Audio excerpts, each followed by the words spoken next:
नमस्कार विद्यार्थी मित्रांनो, स्पर्धा परीक्षा डिजिटल लर्निंग या यूट्यूब चॅनलवरती आपल्या सर्वांचं स्वागत आहे। विद्यार्थी मित्रांनो, आजच्या व्हिडिओमध्ये आपण 1 आणि 2 सप्टेंबर या दोन दिवशीचे करंट अफेअर्स अभ्यासणार आहोत। चला तर मग आजच्या व्हिडिओला सुरुवात करूया। फर्स्ट क्वेश्चन आहे, 30 ऑगस्ट 2024 रोजी कॅबिनेट सचिव म्हणून कोणी पदभार स्वीकारला? तर याचे उत्तर आहे टी.व्ही. सोमनाथन। टी.व्ही. सोमनाथन यांनी 30 ऑगस्ट 2024 रोजी कॅबिनेट सचिव म्हणून पदभार स्वीकारला आहे। त्यांनी पंतप्रधान कार्यालयात सहसचिव आणि अतिरिक्त सचिव म्हणून यापूर्वी काम केले आहे। राजीव गौबा यांच्या निवृत्तीनंतर त्यांनी कॅबिनेट सचिव म्हणून पदभार स्वीकारलेला आहे। तर बघा, त्यांनी कोणाच्या जागेवरती त्यांची नियुक्ती करण्यात आलेली आहे? तर राजीव गौबा यांच्या निवृत्तीनंतर त्यांनी कॅबिनेट सचिव म्हणून पदभार स्वीकारलेला आहे। तर ते तमिळनाडू केडरचे भारतीय प्रशासकीय सेवा अधिकारी आहेत। कॅबिनेट सचिव म्हणून रुजू होण्यापूर्वी त्यांनी खर्च विभागाचे सचिव आणि वित्त सचिव म्हणून काम केले आहे। तर 30 ऑगस्ट 2024 पासून कॅबिनेट सचिव म्हणून टी.व्ही. सोमनाथन यांनी पदभार स्वीकारलेला आहे। नेक्स्ट आहे, अलीकडेच कोणत्या राज्यात पंतप्रधान नरेंद्र मोदींनी वाढवण बंदर प्रकल्पाची पायाभरणी केली? तर याचे उत्तर आहे महाराष्ट्र। 30 ऑगस्ट 2024 रोजी पीएम मोदी यांच्या हस्ते महाराष्ट्रात मेगा प्रोजेक्ट आणि फिनटेक इनोव्हेशन्स लॉन्च करण्यात आले। महाराष्ट्रातील पालघर जिल्ह्यामध्ये 76,000 कोटी रुपयांच्या वाढवण बंदर प्रकल्पाची पंतप्रधान मोदींनी पायाभरणी केली। तर बघा, हे जे वाढवण बंदर आहे ते कोणत्या राज्यात आहे? तर महाराष्ट्रामध्ये आहे। महाराष्ट्रातील पालघर जिल्ह्यामध्ये आहे हे वाढवण बंदर। या प्रकल्पासाठी 76,000 कोटी रुपये खर्च करण्यात येणार आहेत। वाढवण बंदर प्रकल्प हा भारतातील सर्वात मोठ्या खोल पाण्याच्या बंदरांपैकी एक असणार आहे। तर याची खोली ही 20.20 मीटर एवढी असणार आहे। यामुळे भारताची सागरी संपर्क वाढेल आणि जागतिक व्यापार केंद्र म्हणून त्याचे स्थान मजबूत होणार आहे। तर 30 ऑगस्ट 2024 रोजी महाराष्ट्रातील पालघर जिल्ह्यातील वाढवण बंदर प्रकल्पाची पायाभरणी केलेली आहे पंतप्रधान नरेंद्र मोदी यांनी। नेक्स्ट आहे, अवनी लेखरा हिने पॅरिस ऑलिम्पिक गेम्स 2024 मध्ये कोणते पदक जिंकले आहे? तर सुवर्ण पदक जिंकलेले आहे। तर अवनी लेखरा हिने पॅरिस ऑलिम्पिक स्पर्धेत भारताला पहिले पदक मिळवून दिले आहे। तिने महिलांच्या 10 मीटर एअर रायफल शूटिंगच्या SH1 प्रकारात पॅरालिम्पिक रेकॉर्डसह सुवर्ण पदक जिंकले आहे। म्हणजेच तिने सुवर्ण पदक ही जिंकलेले आहे, त्यासोबतच एक वर्ल्ड रेकॉर्डही केलेला आहे। तर तिने 249.7 गुण मिळवलेले आहेत। तर यापूर्वीचा तिचा रेकॉर्ड किती होता बघा, 249.6 एवढे गुण मिळवलेले होते। तर 2024 मध्ये तिने 249.7 गुण मिळवून वर्ल्ड रेकॉर्ड केलेला आहे। तर यापूर्वी तिचा रेकॉर्ड 249.6 चा पॅरालिम्पिक विक्रम अवनीच्या नावावर होता, जो तिने 2020च्या टोकियो पॅरालिम्पिक मध्ये केला होता। अवनी लेखरा ही पॅरालिम्पिक खेळांच्या इतिहासात 2 सुवर्ण पदके जिंकणारी पहिली भारतीय महिला खेळाडू ठरली आहे। तर तिने टोकियो पॅरालिम्पिक 2020 मध्ये सुवर्ण आणि कांस्य पदक जिंकले होते। तसेच पॅरिस पॅरालिम्पिक गेम्स 2024 मध्ये याच स्पर्धेत म्हणजेच 10 मीटर एअर रायफल शूटिंगच्या SH1 प्रकारात भारताच्या मोना अग्रवालने 228.7 गुणांसह कांस्य पदक जिंकलेले आहे। नेक्स्ट आहे, अलीकडेच कोणत्या मंत्रालयाने शी बॉक्स पोर्टल सुरू केले आहे? तर याचे उत्तर आहे महिला आणि बालविकास मंत्रालय। ऑगस्ट 2024 मध्ये महिला आणि बालविकास मंत्रालयाने शी बॉक्स हे पोर्टल सुरू केले आहे। तर महिला आणि बालविकास मंत्री अन्नपूर्णा देवी यांनी हे पोर्टल सुरू केलेले आहे। याचा उद्देश काय बघा, महिलांसाठी कामाची ठिकाणे सुरक्षित करणे। तर नोकरदार महिला या पोर्टलद्वारे त्यांच्या तक्रारी नोंदवू शकतात। याद्वारे तक्रारींवरही लक्ष ठेवता येईल। शी बॉक्स पोर्टल हे कामाच्या ठिकाणी महिलांच्या लैंगिक छळाच्या तक्रारींची नोंदणी आणि निरीक्षण करण्यासाठी केंद्रीकृत व्यासपीठ आहे। तर बघा, कोलकाता बलात्कार आणि हत्या प्रकरणानंतर हे पाऊल उचलण्यात आलेले आहे। तर महिला आणि बालविकास मंत्रालयाने ऑगस्ट 2024 मध्ये शी बॉक्स हे पोर्टल सुरू केलेले आहे। नेक्स्ट आहे, नुकतेच बिहारचे मुख्यमंत्री नितीश कुमार यांनी क्रीडा विद्यापीठाचे उद्घाटन कोठे केले आहे? तर राजगीर या ठिकाणी। ऑगस्ट 2024 मध्ये बिहारचे मुख्यमंत्री नितीश कुमार यांनी राजगीरमध्ये क्रीडा विद्यापीठाचे उद्घाटन केले। राजगीरमध्ये अत्याधुनिक क्रीडा अकादमी, क्रीडा संकुल आणि क्रीडा विद्यापीठाचे उद्घाटन करण्यात आलेले आहे। तर या क्रीडा संकुलात क्रीडा दुखापतींसाठी आधुनिक उपचार सुविधांनी सुसज्ज अशा 24 खाटांचे रुग्णालय देखील असणार आहे। तर एकाच ठिकाणी क्रीडा संकुल आणि क्रीडा विद्यापीठ असणारे हे देशातील पहिले क्रीडास्थळ असणार आहे। तर बघा, या ठिकाणी क्रीडा संकुल ही आहे आणि क्रीडा विद्यापीठ आहे आणि हे दोन्ही ठिकाणी असणारे देशातील पहिले क्रीडास्थळ असणार आहे। राजगिर क्रीडा संकुलात 24 प्रकारचे इनडोअर आणि आउटडोअर खेळ आयोजित करण्याची सुविधा आहे. तर तसेच क्रीडा विद्यापीठ पदवी आणि पदव्युत्तर पदवी अभ्यासक्रमही प्रदान करणार आहे. National institute of sports Patiala यानंतर हे देशातील सर्वात मोठे स्पोर्ट्स लायब्ररी असणार आहे. नेक्स्ट आहे, कोणते राज्य सरकार झाशी आणि कानपूर दरम्यान औद्योगिक शहर विकसित करणार आहे? तर बघा, कोणते राज्य सरकार विकसित करणार आहे औद्योगिक शहर? तर उत्तर प्रदेश हे राज्य सरकार करणार आहे. तर झाशी आणि कानपूर दरम्यान हे औद्योगिक शहर विकसित करण्यात येणार आहे. या भागातील औद्योगिक विकासाला चालना देण्यासाठी सुमारे 36,000 एकर क्षेत्रावर हे शहर विकसित करण्यात येणार आहे. तर या शहराला विशेष विमानतळही मिळणार आहे. यासाठी सुमारे 1300 कोटी रुपयांचे आर्थिक सहाय्य औद्योगिक घटकांना वितरित केले जाईल. तर उत्तर प्रदेश हे सरकार झाशी आणि कानपूर या 2 शहरादरम्यान औद्योगिक शहर विकसित करणार आहे. नेक्स्ट आहे, पॅरालिम्पिक गेम्स 2024च्या ट्रॅक इव्हेंटमध्ये पदक जिंकणारा पहिला भारतीय खेळाडू कोण बनला आहे? तर प्रीती पाल ही बनलेली आहे. पॅरालिम्पिक गेम्स 2024 मध्ये ट्रॅक इव्हेंटमध्ये पदक जिंकणारी ती पहिली भारतीय खेळाडू ठरली आहे. प्रीती पालने पॅरालिम्पिक 2024 मध्ये कांस्य पदक जिंकले आहे. तिने महिलांच्या 100 मीटर T35 प्रकारातील शर्यतीमध्ये हे पदक जिंकलेले आहे. भारताच्या प्रीती पालने T35 गटातील महिलांच्या 100 मीटर शर्यतीच्या अंतिम फेरीत 14.21 सेकंदात ही शर्यत पूर्ण केलेली आहे. तर बघा, तिने कोणते पदक जिंकलेले आहे? तर कांस्य पदक जिंकलेले आहे. नेक्स्ट आहे, अलीकडेच पर्यटन क्षेत्रात सहकार्य वाढवण्यासाठी भारताने कोणत्या देशासोबत सामंजस्य करार केला आहे? तर मलेशिया या देशासोबत सामंजस्य करार केलेला आहे. ऑगस्ट 2024 मध्ये भारत आणि मलेशिया यांनी पर्यटन क्षेत्रात सहकार्य मजबूत करण्यासाठी सामंजस्य करार केला आहे. तर मलेशिया हे भारतासाठी महत्वाची पर्यटन बाजारपेठ आहे. 2022 मध्ये 2.5 लाखहून अधिक मलेशियन पर्यटक भारतात आले होते. या सामंजस्य करारामुळे मलेशियातील पर्यटकांच्या आगमनाला आणखी चालना मिळेल अशी अपेक्षा आहे. तर ऑगस्ट 2024 मध्ये भारत आणि मलेशिया या 2 देशांनी पर्यटन क्षेत्रात सहकार्य मजबूत करण्यासाठी सामंजस्य करार केलेला आहे. नेक्स्ट आहे, कोलंबो सुरक्षा परिषद मध्ये भारताच्या बाजूने कोण सहभागी झाले आहेत, म्हणजेच भारताचे प्रतिनिधित्व कोणी केले? तर अजित डोवाल यांनी केलेले आहे. ऑगस्ट 2024 मध्ये श्रीलंकेची राजधानी कोलंबो येथे कोलंबो सुरक्षा परिषद आयोजित करण्यात आली. तर कोलंबोमध्ये कोलंबो सिक्युरिटी कॉन्क्लेव्ह सचिवालयाच्या स्थापनेसाठी चार्टर आणि सामंजस्य करारावर 4 देशांनी स्वाक्षरी केली आहे. तर हे 4 देश कोणते आहेत बघा? तर भारत, मालदीव, मॉरिशस आणि श्रीलंका. श्रीलंका सरकारने कोलंबोमध्ये स्वाक्षरी समारंभाचे आयोजन केले होते. 30 ऑगस्ट 2024 रोजी राष्ट्रीय सुरक्षा सल्लागार अजित डोवाल आणि मालदीव, मॉरिशस आणि श्रीलंकेच्या प्रतिनिधींनी संबंधित सदस्य देशांच्या वतीने या कागदपत्रांवर स्वाक्षरी केलेली आहे. तर बघा, कोलंबो सुरक्षा संवाद हा एक हिंदी महासागरातील सागरी सुरक्षा गट आहे. याची स्थापना कधी झाली? तर 2011 साली झालेली आहे. नेक्स्ट आहे, मनीष नरवालने पॅरिस पॅरालिम्पिक 2024 मध्ये कोणते पदक जिंकले आहे? तर रौप्य पदक जिंकलेले आहे. मनीष नरवालने पुरुषांच्या 10 मीटर एअर पिस्तूलच्या SH-1 प्रकारात रौप्य पदक जिंकले आहे. त्याने अंतिम फेरीत 234.9 गुणांसह दुसरे स्थान पटकावले आहे. तर कोरियाच्या जेओंगडू जोने यांनी 237.4 गुणांसह सुवर्ण पदक जिंकलेले आहे.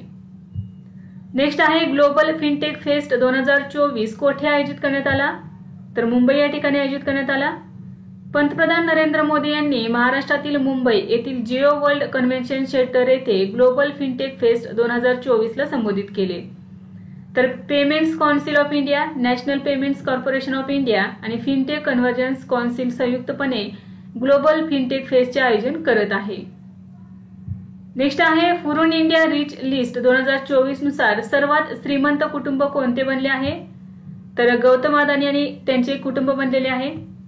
हुरुन इंडिया रिच लिस्ट 2024 नुसार गौतम अदानी आणि कुटुंब सर्वात श्रीमंत कुटुंब बनले आहे. गौतम अदानी आणि त्यांच्या कुटुंबाने गेल्या वर्षीच्या तुलनेत संपत्तीमध्ये 95% वाढ केली आहे. त्यांच्या कुटुंबाची एकूण संपत्ती एका वर्षात 11.62 लाख कोटी रुपये झाली आहे. अदानी कुटुंबाने गेल्या एका वर्षात आपली एकूण संपत्ती 5,65,503 कोटी रुपयांनी वाढवली आहे. तर बघा, या लिस्टनुसार दुसऱ्या क्रमांकावरती आहे मुकेश अंबानी आणि त्यांचे कुटुंब. तिसऱ्या नंबरवरती आहे शिव नादर आणि त्यांचे कुटुंब. चौथा आहे सायरस यस पुनावाला आणि कुटुंब. आणि 5व्या क्रमांकावरती आहे दिलीप संघवी आणि त्यांचे कुटुंब. तर 6व्या क्रमांकावरती आहे ओम बिर्ला यांचे कुटुंब. नेक्स्ट आहे WHO ने घोषित केलेले हेल्दी सिटी म्हणजेच निरोगी शहर धुलीखेल हे कोणत्या देशातील पहिले निरोगी शहर बनले आहे? तर याचे योग्य उत्तर आहे नेपाळ. ऑगस्ट 2024 मध्ये नेपाळमधील कावरेपालचोक जिल्ह्यातील धुलीखेल हे नगरपालिकेला जागतिक आरोग्य संघटनेने नेपाळमधील पहिले निरोगी शहर आणि आशियातील दुसरे आरोग्यदायी शहर म्हणून घोषित केले आहे. WHOच्या निरोगी शहरांच्या निर्देशांकावर धुलीखेलने 65.48 गुण मिळवले आहेत. धुलीखेलला नागरिकांच्या आरोग्याचा प्रसार, धोरणात्मक सहभाग आणि नाविन्यपूर्ण आरोग्य उपक्रमांसाठी मान्यता मिळाली आहे. आरोग्य कार्यक्रमाच्या अंमलबजावणीसाठी $5,000 पुरस्कार प्रदान करण्यात आलेला आहे. तर बघा, WHO ने घोषित केलेले निरोगी शहर धुलीखेल हे नेपाळ या देशातील पहिले निरोगी शहर बनलेले आहे. तसेच ते आशियातील दुसरे आरोग्यदायी शहर ठरलेले आहे. नेक्स्ट आहे SCOच्या सरकार प्रमुखांच्या परिषदेची बैठक 15 आणि 16 ऑक्टोबर रोजी कोणत्या देशात होणार आहे? तर पाकिस्तानमध्ये होणार आहे. SCOची कौन्सिल ऑफ हेड्स ऑफ गव्हर्नमेंटची बैठक 15 आणि 16 ऑक्टोबर 2024 रोजी पाकिस्तानातील इस्लामाबाद येथे होणार आहे. SCO म्हणजे काय? तर शांघाय कोऑपरेशन ऑर्गनायझेशनच्या बैठकीत सहभागी होण्यासाठी पाकिस्तानने पंतप्रधान मोदींनाही आमंत्रण केलेले आहे. यावर्षी 3 आणि 4 जुलै रोजी कझाकिस्तानमध्ये झालेल्या SCO शिखर परिषदेला पंतप्रधान मोदी उपस्थित राहिले नव्हते, तर त्यांच्या जागी परराष्ट्र मंत्री S जयशंकर यांनी भारताचे प्रतिनिधित्व केले होते. तर SCOच्या सरकार प्रमुखांच्या परिषदेची बैठक 15 आणि 16 ऑक्टोबर 2024 रोजी पाकिस्तानातील इस्लामाबाद या ठिकाणी होणार आहे. नेक्स्ट आहे अलीकडेच टोयोटा किर्लोस्कर मोटरने वाहन कर्जासाठी कोणत्या बँकेसोबत करार केला आहे? तर याचे उत्तर आहे Union Bank of India. August 2024 मध्ये टोयोटा किर्लोस्कर मोटरने युनियन बँक ऑफ इंडिया सोबत वाहन वित्तपुरवठा सोल्युशन्स प्रदान करण्यासाठी सामंजस्य करारावर स्वाक्षरी केली आहे. या अंतर्गत ग्राहकांना कोणत्याही टोयोटा वाहनाच्या ऑन रोड किमतीवर 90% वित्तपुरवठा होऊ शकतो. नेक्स्ट आहे नुकतेच कोणत्या विमानतळावर भारतातील सर्वात मोठे एरो लाउंज सुरू करण्यात आले आहे? तर कोचीन विमानतळावर सुरू करण्यात आलेले आहे. केरळचे मुख्यमंत्री पिनराई विजयन यांनी 1 सप्टेंबर 2024 रोजी कोचीन विमानतळावर CIAL च्या नवीन उपक्रम एरो लाउंजचे उद्घाटन केले. हे लाउंज कोचीन विमानतळाच्या टर्मिनल 2 वर असणार आहे. कोचीन इंटरनॅशनल एअरपोर्ट लिमिटेडला त्यांच्या प्रवाशांना बजेट दरात जागतिक दर्जाचा विमानतळ अनुभव मिळणार आहे. हे एरो लाउंज परंपरा, कला, बॅकवॉटर, लँडस्केप आणि वनस्पती यांचे संयोजन आहे, जे केरळचे अद्वितीय सौंदर्य सादर करते. हे 37 खोल्या, 4 सूट, 3 बोर्डरूम आणि 2 कॉन्फरन्स हॉलसह 50,000 स्क्वेअर फूट मध्ये पसरलेले आहे. यामध्ये एक सहकारी जागा, जिम, स्पा, लायब्ररी, एक विशेष कॅफे, लाउंज आणि एक रेस्टॉरंट देखील असणार आहे. तर कोचीन आंतरराष्ट्रीय विमानतळावर भारतातील सर्वात मोठे एरो लाउंज सुरू करण्यात आलेले आहे. नेक्स्ट आहे नुकताच SJVN, NHPC, रेलटेल आणि solar energy corporation of India यांना भारत सरकारने कोणता दर्जा दिला आहे? तर नवरत्न दर्जा दिलेला आहे. 30 ऑगस्ट 2024 रोजी सतलज जल विद्युत निगम म्हणजेच SJVN, NHPC limited, RailTel corporation of India limited आणि solar energy corporation of India limited यांना भारत सरकारने नवरत्न हा दर्जा दिलेला आहे. तर भारतातील रेलटेल कॉर्पोरेशन ऑफ इंडियाला 22वे, त्यानंतर भारतातील सौर ऊर्जा महामंडळाला 23वा, NHPC 24व्या आणि सतलज जल विद्युत निगम याला 25वे नवरत्न बनलेला आहे. म्हणजेच आता भारतामध्ये 25 नवरत्न कंपन्या आहेत. शिमला आधारित SJVN ही शेअर होल्डिंग पॅटर्न असलेली सूचीबद्ध कंपनी आहे. म्हणजे यामध्ये हिमाचल प्रदेशचे शेअर आहेत, तसेच केंद्र सरकारचे हे आहेत आणि काही शेअर हे सार्वजनिकही आहेत. नेक्स्ट आहे NHPC ही फरीदाबाद स्थित कंपनी ऊर्जा मंत्रालयाच्या अंतर्गत आहे.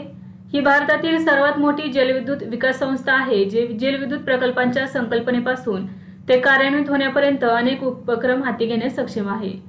तर रेलटेल ही रेल्वे मंत्रालयाच्या अंतर्गत केंद्रीय सार्वजनिक क्षेत्रातील उपक्रम आहे.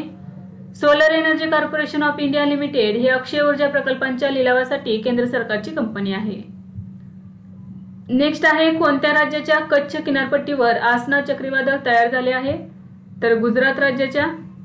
ऑगस्ट 2024 मध्ये आसना चक्रीवादळ गुजरातच्या कच्छ किनारपट्टीवर आणि पाकिस्तानच्या लगतच्या भागात तयार झाले आहे. आसना चक्रीवादळामुळे गुजरातमध्ये विविध ठिकाणी जोरदार पाऊस झाला आहे. 1976 नंतर ऑगस्टमध्ये अरबी समुद्रात आलेले हे पहिले चक्रीवादळ आहे. तर 1891 ते 2023 या कालावधीत अरबी समुद्रात ऑगस्टमध्ये केवळ 3 चक्रीवादळे झालेले आहेत. तर 1891 पासून ऑगस्टमधील आसना चक्रीवादळ हे चौथी घटना आहे. म्हणजे ऑगस्ट या महिन्यामध्ये चक्रीवादळ तयार होणारे आसना हे चौथे आहे. या चक्रीवादळाला आसना हे नाव पाकिस्तानने दिलेले आहे. नेक्स्ट आहे राष्ट्रीय शिक्षक पुरस्कार 2024 साठी महाराष्ट्रातील किती शिक्षकांची निवड करण्यात आली आहे? तर 2 शिक्षकांची निवड करण्यात आलेली आहे. शालेय शिक्षण आणि साक्षरता विभागाकडून राष्ट्रीय शिक्षक पुरस्कार 2024 साठी भारतभरातील शाळांमधील 50 शिक्षकांची निवड करण्यात आली आहे. यामध्ये महाराष्ट्रातील कोल्हापूरच्या SM Lohia high school and junior कॉलेजमधील चित्रकला शिक्षक सागर बागडे आणि गडचिरोली जिल्ह्यातील जांजवडे येथील जिल्हा परिषद उच्च प्राथमिक शाळेचे शिक्षक मंतय्या बेडके यांचा समावेश आहे. म्हणजे महाराष्ट्रातील 2 शिक्षकांचा समावेश आहे राष्ट्रीय शिक्षण पुरस्कार 2024 मध्ये. कोल्हापूरचे शिक्षक चित्रकला शिक्षक सागर बागडे आणि गडचिरोली येथील जिल्हा परिषद उच्च प्राथमिक शाळेचे शिक्षक मंतय्या बेडके. राष्ट्रीय शिक्षक पुरस्कार 5 सप्टेंबर 2024 रोजी प्रदान केले जातील. त्यांची निवड शालेय शिक्षण आणि साक्षरता विभागाने कठोर, पारदर्शक आणि ऑनलाईन जिल्हा, राज्य आणि राष्ट्रीय स्तरावर 3 टप्प्यात निवड प्रक्रियेद्वारे केली आहे. म्हणजे जिल्हा, राज्य आणि राष्ट्रीय स्तरावर. निवडलेले 50 शिक्षक 28 राज्य, 3 केंद्रशासित प्रदेश आणि 6 संस्थांमधील आहेत. तर निवडलेल्या 50 शिक्षकांपैकी 34 पुरुष, 16 महिला, 2 दिव्यांग आणि 1 CWSN सोबत कार्यरत आहेत. याशिवाय उच्च शिक्षण विभागातील 16 शिक्षक आणि कौशल्य विकास आणि उद्योजकता मंत्रालयाच्या 16 शिक्षकांनाही गौरवण्यात येणार आहे. नेक्स्ट आहे SAFF अंडर-20 म्हणजेच दक्षिण आशियाई फुटबॉल महासंघाचा अंडर-20 चॅम्पियनशिप फुटबॉल स्पर्धेत कोणी ऐतिहासिक विजय मिळवला आहे? तर याचे उत्तर आहे बांगलादेश. बांगलादेशने SAFF अंडर-20 चॅम्पियनशिप फुटबॉल स्पर्धेत ऐतिहासिक विजय मिळवला आहे. 28 ऑगस्ट 2024 रोजी ललितपूरच्या सातदोबाटा येथील ऑल नेपाळ फुटबॉल असोसिएशन मैदानावर झालेल्या अंतिम सामन्यात बांगलादेशने यजमान नेपाळला 4-1 ने पराभूत करून विजेतेपद पटकावले. म्हणजेच बघा SAFF अंडर-20 चे विजेता कोण ठरलेला आहे? तर बांगलादेश आणि उपविजेता ठरलेला आहे नेपाळ हा देश. इतिहासात पहिल्यांदाच बांगलादेशने ही स्पर्धा जिंकली आहे. 18 ऑगस्ट 2024 पासून सुरू झालेल्या स्पर्धेत नेपाळ आणि बांगलादेश तसेच श्रीलंका, भारत, मालदीव आणि भूतान यांनी भाग घेतला होता. तर याआधी भारताने 2019, 2022 आणि 2023 मध्ये ही चॅम्पियनशिप जिंकलेली आहे. दक्षिण आशियाई फुटबॉल महासंघाद्वारे आयोजित SAFF अंडर-20 चॅम्पियनशिप ही 20 वर्षांखालील पुरुष फुटबॉल खेळाडूंसाठी द्विवार्षिक फुटबॉल स्पर्धा आहे. म्हणजे 2 वर्षातून ही आयोजन केले जाते या स्पर्धेचे आणि पुरुषांसाठी असणारी ही स्पर्धा आहे. नेक्स्ट आहे 2024-25 शैक्षणिक वर्षासाठी केंद्र सरकारने MBBSच्या किती जागा विशेषतः दहशतवादामुळे प्रभावित कुटुंबासाठी राखीव ठेवल्या आहेत? तर याचे उत्तर आहे 4 जागा. 2024-25 शैक्षणिक वर्षासाठी केंद्र सरकारने MBBSच्या 4 जागा विशेषतः दहशतवादामुळे प्रभावित कुटुंबासाठी राखीव ठेवल्या आहेत. हिंसक गुन्ह्यांमुळे प्रभावित झालेल्या लोकांना सहाय्य आणि शैक्षणिक शक्यता देऊन मदत करण्याचे सरकारचे उद्दिष्ट आहे. दहशतवादाला बळी पडलेल्या नागरिकांचे पती, पत्नी आणि मुले या जागांसाठी पात्र आहेत. तर खाली दिलेल्या 3 वैद्यकीय संस्थांमध्ये आरक्षित जागा आहेत. बघा या 3 कॉलेजमध्ये आहेत AN मगध मेडिकल कॉलेज गया बिहार, मुंबई महाराष्ट्रातील ग्रँट मेडिकल कॉलेज आणि पंडित रायपूर छत्तीसगड मधील JNM मेडिकल कॉलेज. तर या रायपूर छत्तीसगड मधील JNM मेडिकल कॉलेजला 2 जागा देण्यात आलेल्या आहेत. ज्या मुलांनी दहशतवादामुळे दोन्ही पालक गमावले आहेत त्यांना प्राधान्य दिले जाते. त्यानंतर ज्यांच्या कुटुंबांनी आपला एकमेव कमवणारा माणूस गमावला आहे त्यांना प्राधान्य दिले जाईल. नेक्स्ट आहे नुकतीच भारती एअरटेलने कोणासोबत कंटेंट पार्टनरशिपची घोषणा केली आहे? तर ऍपल सोबत केलेली आहे. ऑगस्ट 2024 मध्ये भारती एअरटेलने या वर्षाच्या अखेरीस भारतातील ग्राहकांसाठी ऍपल म्युझिक आणि ऍपल TV प्लस साठी खास ऑफर आणण्यासाठी ऍपल सोबत भागीदारी केली आहे. ऍपल TV प्लसचा समावेश एअरटेलच्या व्हिडिओ स्ट्रीमिंग सेवा एक्स्ट्रीमवर प्रीमियम वायफाय आणि पोस्टपेड प्लॅनसह केला जाईल. तसेच कंपनीच्या संगीत स्ट्रीमिंग सेवा आणि प्रीमियमच्या वापरकर्त्यांना ऍपल म्युझिक वरील ऑफरमध्ये प्रवेश देण्यात येणार आहे. नेक्स्ट आहे सार्वजनिक क्षेत्रातील ऑडिटमध्ये द्विपक्षीय सहकार्य वाढवण्यासाठी भारत आणि कोणत्या देशाने सामंजस्य करार केला आहे? तर सौदी अरेबिया.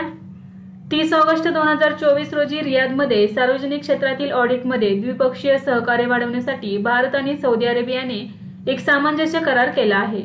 भारताचे नियंत्रक आणि महालेखापरीक्षक श्री गिरीश चंद्र मुर्मू आणि सौदी जनरल कोर्ट ऑफ ऑडिटचे अध्यक्ष डॉक्टर हुसम अल अंगारी यांनी या करारावर स्वाक्षरी केली आहे। या सामंजस्य कराराचा उद्देश सार्वजनिक क्षेत्रातील लेखापरीक्षण क्षेत्रात सहकार्याला चालना देणे आणि दोन्ही देशांमधील कौशल्याची देवाणघेवाण सुलभ करणे हा आहे। या अंतर्गत सहकार्याच्या प्रमुख क्षेत्रांमध्ये आर्थिक कार्यप्रदर्शन आणि अनुपालन लेखापरीक्षण तसेच लेखापरीक्षण नियमावली आणि पद्धतींची देवाणघेवाण यावर संयुक्त प्रशिक्षण कार्यक्रम आयोजित करणे समाविष्ट आहे। नेक्स्ट आहे राजस्थान आणि मध्य प्रदेश सरकार कोणत्या दोन शहरांना जोडणारा श्रीकृष्ण गमन पथ विकसित करणार आहे? तर याचे उत्तर आहे मथुरा ते उज्जैन। राजस्थानचे मुख्यमंत्री भजनलाल शर्मा यांनी श्रीकृष्ण गमन पथ या नवीन धार्मिक सर्किटची घोषणा केलेली आहे। हा मार्ग कृष्णाचे जन्मस्थान मथुरा आणि मध्य प्रदेशातील उज्जैनशी जोडेल। हे नवीन सर्किट मथुरा येथील त्यांच्या जन्मस्थानापासून उज्जैनला जाताना कृष्णाने ज्या ठिकाणी आपल्या पावलांचे ठसे सोडले होते त्या ठिकाणांना जोडण्यासाठी बांधण्यात येणार आहे। या मार्गाच्या विकासासाठी दोन्ही सरकारे एकत्रितपणे काम करतील, म्हणजेच राजस्थान आणि मध्य प्रदेश सरकार हे दोन्ही राज्य एकत्रित काम करणार आहेत यावरती। हा मार्ग जवळपास 800 किलोमीटर असणार आहे। नेक्स्ट आहे 44व्या प्रगती संवादाचे अध्यक्षस्थान कोणी भूषवले? तर याचे उत्तर आहे नरेंद्र मोदी। ऑगस्ट 2024 मध्ये केंद्र आणि राज्य सरकारांचा समावेश असलेल्या प्रोएक्टिव्ह गव्हर्नन्स आणि वेळेवर अंमलबजावणीसाठी आयसीटी आधारित मल्टी मॉडेल प्लॅटफॉर्म प्रगतीच्या 44व्या आवृत्तीच्या बैठकीचे अध्यक्ष पंतप्रधान नरेंद्र मोदी यांनी केले आहे। नरेंद्र मोदी सरकारच्या तिसऱ्या कार्यकाळातील प्रगतीची ही पहिलीच बैठक होती। बैठकीत रस्ते जोडणीशी संबंधित 2 प्रकल्प, 2 रेल्वे प्रकल्प आणि कोळसा, ऊर्जा आणि जलसंपत्ती क्षेत्रातील प्रत्येकी एका प्रकल्पासह 7 महत्त्वपूर्ण प्रकल्पांचा आढावा घेण्यात आला। या प्रकल्पांची एकूण किंमत 76,500 कोटी रुपयांपेक्षा जास्त आहे। हे प्रकल्प उत्तर प्रदेश, उत्तराखंड, झारखंड, महाराष्ट्र, राजस्थान, गुजरात, ओडिशा, गोवा, कर्नाटक, छत्तीसगड आणि दिल्लीशी संबंधित आहेत। तर बघा 44व्या प्रगती संवादाचे अध्यक्षस्थान भूषवलेले आहे पंतप्रधान नरेंद्र मोदी यांनी। तर विद्यार्थी मित्रांनो, आज आपण काही महत्त्वाचे चालू घडामोडींचे घटक अभ्यासले। यासारखेच नवनवीन व्हिडिओ पाहण्यासाठी चॅनलला लाईक करा आणि सबस्क्राईब करायला विसरू नका। धन्यवाद।